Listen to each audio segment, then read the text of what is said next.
Good morning students. मैं श्रवण sir. आज कुछ दिनों के बाद आप लोगों के लिए मैं अपना एक नया वीडियो लेकर आया हूं मैथ्स क्लास 10th का, जिसमें हम लोग पढ़ने वाले हैं introduction to trigonometry. Introduction to trigonometry हम लोग इसके बारे में स्टूडेंट्स पढ़ने वाले हैं, जिसमें सबसे पहले मैं बता दूं स्टूडेंट्स कि ये फर्स्ट चैप्टर है। ये एक ऐसा सब्जेक्ट है और एक ऐसा टॉपिक है जिसे आपने क्लास 9th में भी नहीं पढ़ा है। यानी ये first time you are going to read this topic for the first time in class 10th, trigonometry. इसलिए इसको हमको थोड़ा सा समय देते हुए समझना है। ओके, तो सबसे पहले हम लोग ट्राइगोनोमेट्री की शुरुआत करते हैं कि व्हाट इज ट्राइगोनोमेट्री, ये है क्या। So trigonometry is the branch of mathematics that deals the relation of sides and the angles of the triangle। Okay students, यह एक ऐसा ब्रांच है जो किसी भी ट्रायंगल में जो एंगल, जैसे हमने इस एंगल को थीटा से दिखाया और इसके जो साइड्स हैं, साइड्स कौन कौन हो गया, A B, B C and A C, ये जो साइड्स हैं इन तीनों का रिलेशन अगर हम इस एंगल के साथ दिखाना चाहें तो ये कैसे बनेगा और इसको हम क्या नाम देंगे, तो इसको हम नाम देंगे trigonometry. So actually trigonometry is a Greek word. Trigonometry में कितने वर्ड्स है स्टूडेंट्स, ट्राई है। ट्राई का अर्थ कितना होता है, 3। Okay, 3। Gonna students, gonna, gonna का अर्थ होता है साइड्स।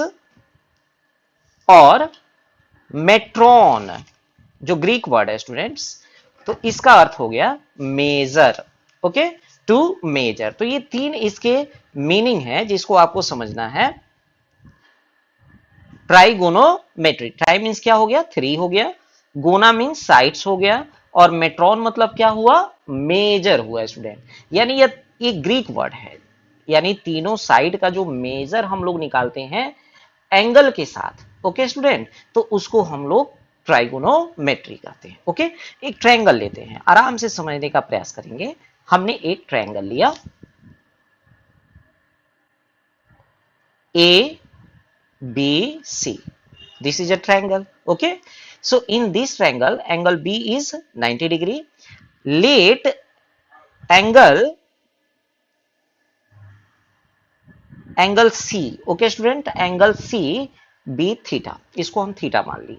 ठीक है, चलो अच्छी बात है, मान लिया। तो पहले अगर आप पाइथागोरस थ्योरम पढ़े होगे, पाइथागोरस थ्योरम, सो पाइथागोरस थ्योरम के अनुसार जो राइट ट्रायंगल होता है उसमें जो हाइपोटेनस का स्क्वायर है that is equal of square of the sum of the squares of perpendicular and base. Okay, उसी तरह ये हाइपोटेनस का, जिसको हम लोग पाइथागोरियन ट्रिपलेट के नाम से भी जानते हैं, Pythagorean triplet. Okay students, triplet के नाम से जानते हैं, जिसमें यह कभी भी क्या है, हाइपोटेनस, इसको क्या लेते हैं, हाइपोटेनस लेते हैं। और करस्पॉन्डिंग के अनुसार स्टूडेंट बहुत सारे लोग ऐसे हैं जो इसको बेस मानते हैं और इसको परपेंडिकुलर मानते हैं। चलो अच्छी बात है, मान लिया, इसमें कोई गलत भी नहीं है, लेकिन ये बेस और परपेंडिकुलर ये कांस्टेंट नहीं होते हैं, यानी इनको हम फिक्स्ड नहीं कह सकते साधारण भाषा में। यह भी परपेंडिकुलर है ना स्टूडेंट, तो यह बेस हो सकता है, यह अगर बेस है तो ये भी परपेंडिकुलर हो सकता है। कब, जब हम लोग एंगल का जो प्लेस है ना वो जब बदल देंगे, तो सी के लिए परपेंडिकुलर कुछ और होगा, ए के लिए परपेंडिकुलर कुछ और होगा। ओके स्टूडेंट, तो इसको हम लोग बारी बारी से इस वीडियो में चर्चा करेंगे। पहले आप ये तो समझ गए कि पाइथागोरियन ट्रिपलेट है क्या, जो हाइपोटेनस का स्क्वायर होता है that is the sum of the squares of base and perpendicular. Okay, तो कोई भी अगर आप दो वैल्यू लेते हो, सपोज दैट स्टूडेंट्स अगर हम ए बी लिए, क्या लिए, ए बी बाई अगर बीसी लिखते हैं, चलो अच्छी बात है, ए बी एक साइड है और बीसी भी क्या है, एक साइड है, तो इन दोनों का जो रेशियो होगा उसका कुछ ना कुछ तो यहां पर वैल्यू आएगा। यानी ये जो रेशियो है, इस रेशियो का हम कोई ना कोई तो नाम देंगे।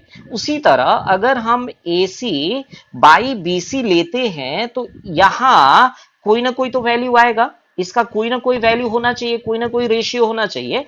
तो इसी रेशियो को दिखाने के लिए, जो साइड्स का रेशियो है ना, उसको दिखाने के लिए हम लोग कुछ टर्म्स यूज करते हैं। वो टर्म्स कौन कौन से हैं उसको हम लोग ध्यान से देखेंगे।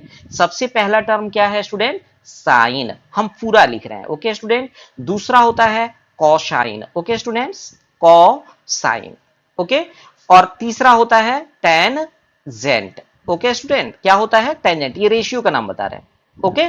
उसी तरह जो साइन है स्टूडेंट, इसका जो अपोजिट होता है ना, अपोजिट, उसको कॉसेकेंट कहा जाता है, कॉसेकेंट। जो कॉसाइन है स्टूडेंट, उसको सेकेंट कहा जाता है। और जो टेंजेंट है that is called cotangent, cotangent, okay student. तो अब जरा यहां समझने का प्रयास करेंगे आप। ट्रायंगल को बाद में समझिएगा, पहले यहां समझ लीजिए कि ये जो रेशियो है, sine, cosine, tangent, okay, cosecant, secant and cotangent, ये जो रेशियो है, ये रेशियो है किसके? साइड्स के, ओके स्टूडेंट। किसके रेशियो है? साइड के। तो सबसे पहले हम साइन का, अगर इसको शॉर्ट फॉर्म में हम लोग क्या लिखते हैं उसको मैं आपको बता दूं। सबसे पहले ये जो साइन है, ये इसको हम लोग लिखते हैं साइन थीटा। साइन थीटा जो होता है ना, वह रेशियो होता है पी बाई एच का। किसका होता है? पी बाई एच का। सिंपल भाषा में समझना, ज्यादा हार्ड बनाने की आवश्यकता नहीं है। मैं भी बता सकता हूं इसको कि आप ये है वो है अपोजिट ऑफ दैट, नो। इसको समझो पहले कि जो साइन थीटा है ना, साइन थीटा, यह रेशियो है किसका? परपेंडिकुलर और हाइपोटेनस का। तो डेफिनेटली जो साइन का जो उल्टा है कॉसेक, कॉसेकेंट हमने लिखा है, बट इसको हम क्या कहते हैं? कॉसेक। तो कॉसेक थीटा जो होगा definitely it will be H by P, H by P, okay student. उसी तरह ये जो कॉसाइन है, इसको हम लोग कॉस थीटा बोलते हैं। तो कॉस थीटा जो है ना, वो रेशियो है बेस और हाइपोटेनस का, ओके स्टूडेंट। तो इसका जो अपोजिट है that is sec theta. So definitely sec will be H by B. एक और बच गया। तो अगर हम टेन लेते हैं, टेन थीटा, तो टेन थीटा जो है ना, that is the ratio of P by B. तो इसका जो अपोजिट हुआ student, that will be cot theta. So cot theta will be B by P, okay student. ये मेन इसका फॉर्मूला है, जिसे मैं चाहूंगा कि आप निश्चित तौर पे याद कर लेना, क्योंकि पूरी जो ट्रिगो है ना, that is based on these formulas. ये बेसिक फॉर्मूला है। यानी मैंने क्या बताया कि ये जो साइन, कॉस और टेन है, ये ग्रीक वर्ड्स है, और ये किसको दिखाते हैं? रेशियो को दिखाते हैं। और जब रेशियो आएगा तो उसका स्पेसिफिक कुछ नेम होता है, और इसी नेम में मैंने बताया कि ये जो साइन थीटा है, ये रेशियो है किसका? पी बाई एच का। कॉसेक थीटा इसका कन्वर्ज हो जाएगा पी बाई एच का। Cos theta B by H का। सेक थीटा जो होता है एच बाई बी के रेशियो के बराबर होता है, ओके स्टूडेंट। तो आगे बढ़ते हैं। लेकिन ये जो वैल्यू है, ये कभी चेंज नहीं होगा, ये कभी चेंज नहीं होगा। बस ट्रायंगल में क्या चेंज होंगे? साइड चेंज होगा और एंगल चेंज होंगे। तो कुछ साइड के लिए हम लोग और एंगल के लिए बेसिक हम आपको इंफॉर्मेशन देना चाहेंगे स्टूडेंट। हमने एक ट्रायंगल फिर से ले लिया। हमने ट्रायंगल लिया इस बार A B and C. B is 90 degree. B क्या है? 90 डिग्री है स्टूडेंट। तो जरा सा इस ट्रायंगल को अब ध्यान से देखने का प्रयास करना। एबीसी में मैंने बताया कि जो रेशियो है वो चेंज तो नहीं होता है, लेकिन इस ट्रायंगल में सबसे पहले हम लोग क्या करेंगे? फॉर एंगल ए, जरा ध्यान देना, फॉर एंगल ए, यानी कहां पर ध्यान, कहां जाना चाहिए? पिक्चर में देखिए आप, आपका ध्यान यहां जाना चाहिए। हमने ए के लिए लिखा, ओके स्टूडेंट। तो ये जो ए है, ये जो एसी है ना, ये तो कभी भी हाइपोटेनस ही रहेगा, ये कभी चेंज नहीं होगा। बस ए के लिए जब लीजिएगा, किसके लिए? For angle A, okay student, clear हो जाओ। For angle A BC will be perpendicular. Angle A के लिए बीसी क्या है? परपेंडिकुलर, जो इसके ऑपोजिट है। जो इसके क्या है? ऑपोजिट मतलब सामने। मैथ्स में ऑपोजिट का मतलब होता है सामने। और ये जो एडजेसेंट जो साइड है ए बी, ये हुआ बेस। किसके लिए? किसके लिए स्टूडेंट्स? ए के लिए, ओके। समझ में आ गई बात? ए के लिए परपेंडिकुलर कौन हुआ? सामने वाला साइड कौन है? B C. और ए के लिए जो बेस हुआ वो कौन हुआ? ए बी हुआ। क्लियर है स्टूडेंट? कोई दिक्कत होनी नहीं चाहिए, ओके। तो फॉर एंगल ए जो बीसी हुआ ना, दैट विल बी परपेंडिकुलर, जो AC हुआ that will B hypotenuse, and the AB will be base. AB क्या होगा? बेस होगा। अब अगर हमको निकालना है साइन A, क्या निकालना है स्टूडेंट? Sign A। तो स्पष्ट है साइन A क्या होता है? साइन A का रेशियो यहां पर आप देख सकते हो P by H. Okay student, P by H. तो P यहां पर कौन है स्टूडेंट? BC है, तो BC by hypotenuse that is AC, यानी ये कौन सा हुआ? AC, यानी साइन A का वैल्यू क्या हुआ? BC बाई AC हुआ। स्टूडेंट रेशियो नहीं चेंज हुआ, लेकिन अगर आप यहां पर ध्यान से देखना, अगर हम एक और ट्रायंगल लेते हैं, यहां पर हमने ये ट्रायंगल ले लिया ABC, इसी ट्रायंगल को रिपीट कर दिया हमने। अगर हम इसको रिपीट कर देते हैं ABC, जहां B क्या है? 90 डिग्री। ओके स्टूडेंट, एक अलग से हमने ट्रायंगल लिया जहां ये जो B है ये 90 है। अभी हम लेंगे for angle C, for angle C। Okay student, तो इस C के लिए इसके सामने का साइड जो AB है ना, वो परपेंडिकुलर हुआ। ओके स्टूडेंट, देख सकते हो चेंज हो गया ना। A के लिए अभी यहां क्या देख रहे थे? A के लिए परपेंडिकुलर कौन था? BC था। लेकिन यहां C के लिए परपेंडिकुलर कौन हुआ? AB हुआ। और ये जो BC हुआ ये इसका बेस हुआ, और हाइपोटेनस तो ऑलरेडी क्या होगा? AC ही होगा। तो अब अगर हमें साइन C निकालना है, सेम ट्रायंगल है, क्या निकालना है? Sign C। तो साइन तो कभी भी, ये तो कभी चेंज नहीं होगा ना, ये तो P बाई एच ही रहेगा। तो P के जगह पर क्या लिखेंगे? AB by AC, AB by AC। Okay student, तो आप देख सकते हो ना कि यहां पर इसी ट्रायंगल में अगर हम A के लिए निकालते हैं तो साइन A का वैल्यू बराबर होता है किसके? BC बाई AC के। लेकिन अगर हम C के लिए निकालते हैं तो साइन C जो है that is equal of AB by AC। बदल गया ना वैल्यू, लेकिन साइन का वैल्यू जो P बाई एच है वो तो नहीं बदला ना। मान बदल गया, वैल्यू बदल गया, क्योंकि हमने साइड को बदल दिया और एंगल को क्या कर दिया? चेंज कर दिया। तो A के लिए साइन का वैल्यू कुछ और होगा और C के लिए साइन का वैल्यू कुछ और होगा। ओके स्टूडेंट, तो ये चीज समझ में आ गया होगा। इतनी जल्दी समझ में नहीं आएगा मुझे मालूम है, but you have to repeat my video again and again. थोड़ा कुछ समझना है तो आपको ये फॉर्मूला जो साइन थीटा है, कॉस थीटा है, टेन थीटा है, इसे आपको याद रखना होगा, otherwise it will be difficult for you to solve the questions based on the trigo. ये बेसिक नॉलेज है जिसको आपको जानना है। तो जरा सा हम इसके बारे में और आगे बढ़ जाएंगे। मैंने ये तो आपको कन्वर्ट करके बता दिया कि अगर A के लिए आप लेते हो तो P अलग होगा, B अलग होगा, हाइपोटेनस सेम होगा। C के लिए अगर आप लेते हो तो P अलग होगा, B अलग होगा और हाइपोटेनस सेम होगा। डिपेंड करता है किस पर? एंगल पर। इसीलिए ट्रिगो को कहा जाता है कि जो एंगल है उसका करस्पॉन्डिंग साइड का जो रेशियो है ना उसे ही ट्रिगो कहते हैं। जरा सा हम इसके रेसिप्रोकल रिलेशन को बता दें आपको स्टूडेंट, रेसिप्रोकल रिलेशंस। जरा सा इसको हम लोग देख लें, रेसिप्रोकल रिलेशंस क्या हैं, क्योंकि अभी मैंने आपको फॉर्मूला वगैरह बताया है तो उसी पर ये बेस्ड है। अगर हम साइन थीटा लेते हैं स्टूडेंट, तो साइन थीटा होता है P बाई एच।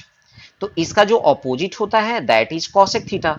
तो कॉसेक थीटा हम लोग लेते हैं तो that will be H by P. Okay student, तो अगर हम इससे एक रिलेशन निकालें sine theta into cosec theta. Okay student, sine theta into cosec theta. तो साइन थीटा की जगह पर क्या लिखा? P बाई एच, और इसकी जगह पर क्या लिखा? H by P. स्टूडेंट आप काट के देखो, इसका वैल्यू कितना के बराबर आया? 1 के बराबर आया। ओके स्टूडेंट, यानी sine theta into cos theta किसके बराबर आया?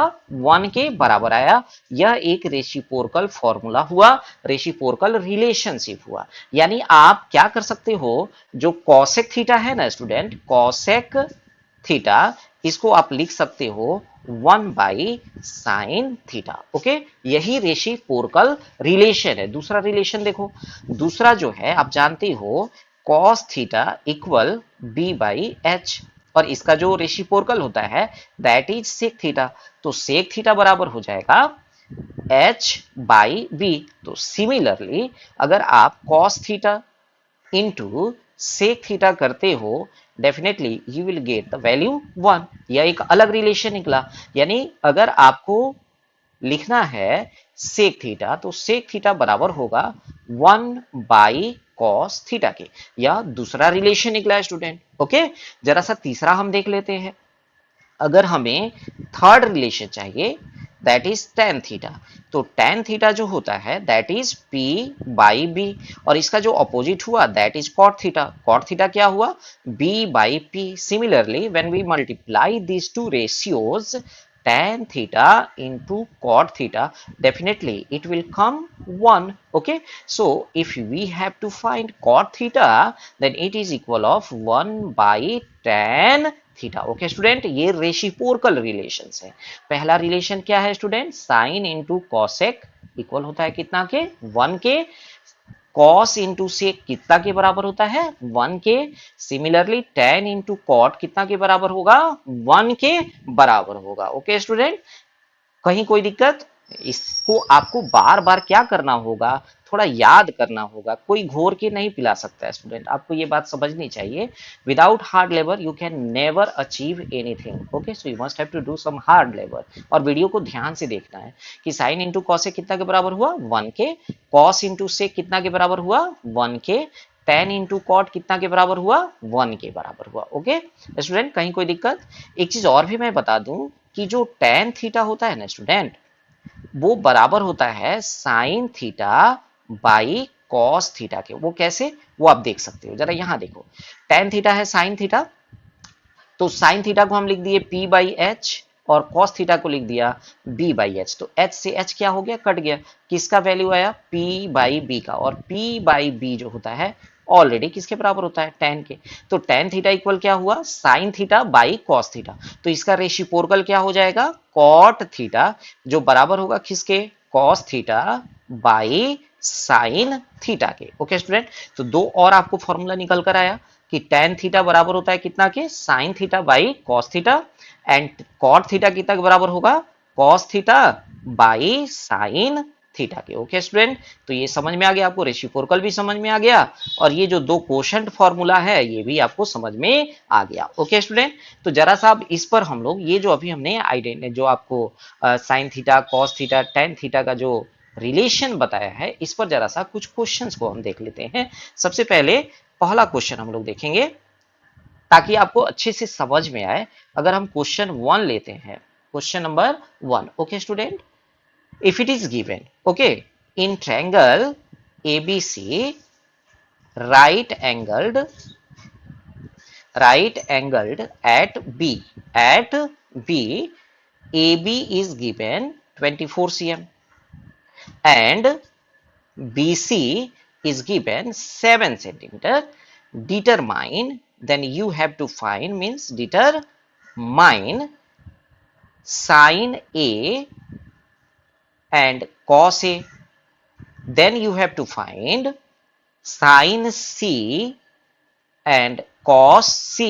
Okay student, so given figure के अनुसार, given क्वेश्चन में जो इंफॉर्मेशन है उसके अनुसार ये जो ट्रायंगल है A B C, right angle at B, so B पर राइट एंगल हुआ ए बी सी, जिसमें ए बी जो है student, A B it is 24 cm, BC is 7 centimeter. So definitely what we have to get? AC by Pythagoras theorem. तो चलो इसको solve करते हैं। सबसे पहले हम क्या लिखेंगे? Using, okay student, using Pythagoras theorem, Pythagoras theorem, जो AC square that will B equal of AB square plus BC square. तो AC square will be equal 24 K square. के कांस्टेंट के लिए ले लेते हैं, जिससे वैल्यू का जो मतलब जो वैल्यू है वो कांस्टेंट रहे, ना घटे ना बढ़े। So BC will be 7K whole square. अब इसको जरा सा अगर हम निकालते हैं, so it will B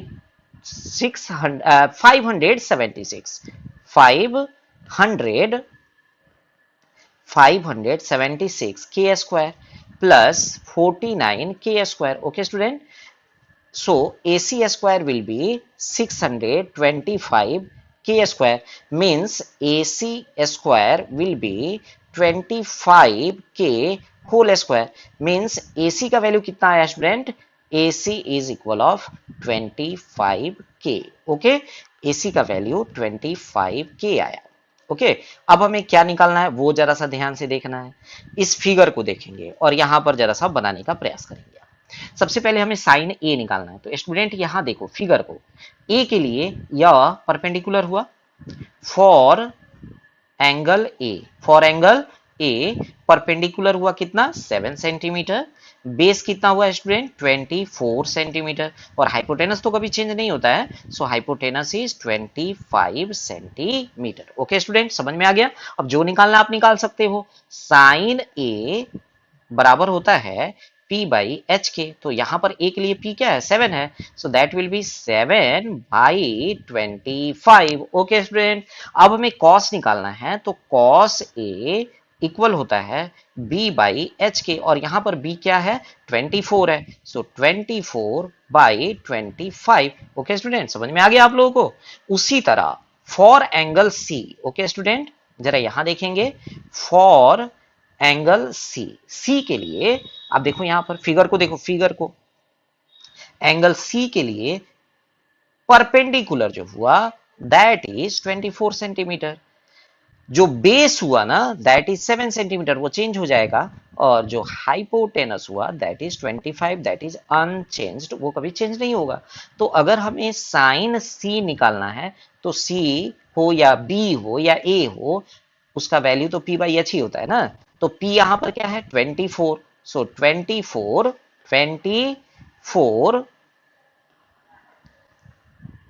by 25। तो आप देख सकते हो उसी तरह कॉस सी निकालना है, सो B बाई एच, सो यहां पर B का वैल्यू 7 है, तो 7 बाई 25। स्टूडेंट्स आप देख सकते हो ये जो वैल्यू आया, ये जो वैल्यू हम लोगों ने निकाला cos C B by H, जो 7 बाई 25 cm के बराबर है। स्टूडेंट तो आपने क्या देखा, ये जो वीडियो था इसमें मैंने पूरी कोशिश की कि आपको जो रिलेशंस हैं उस रिलेशन को मैं बता दूं, और इसके अगले वाले वीडियो में स्टूडेंट हम लोग जो कुछ एंगल्स हैं, स्पेसिफिक एंगल्स, उसके बारे में पढ़ेंगे। तब तक आप इस वीडियो को बार बार देखते रहो, और उसके बाद आपकी जो समस्या है उसे मुझे कमेंट बॉक्स में भेजो। Okay student, I will try my best to reform your all types of problems. Okay student, it's my not guarantee but it's my promise to you that I will help you at any step for your betterment in studies. Okay student, thank you very much. So thank you.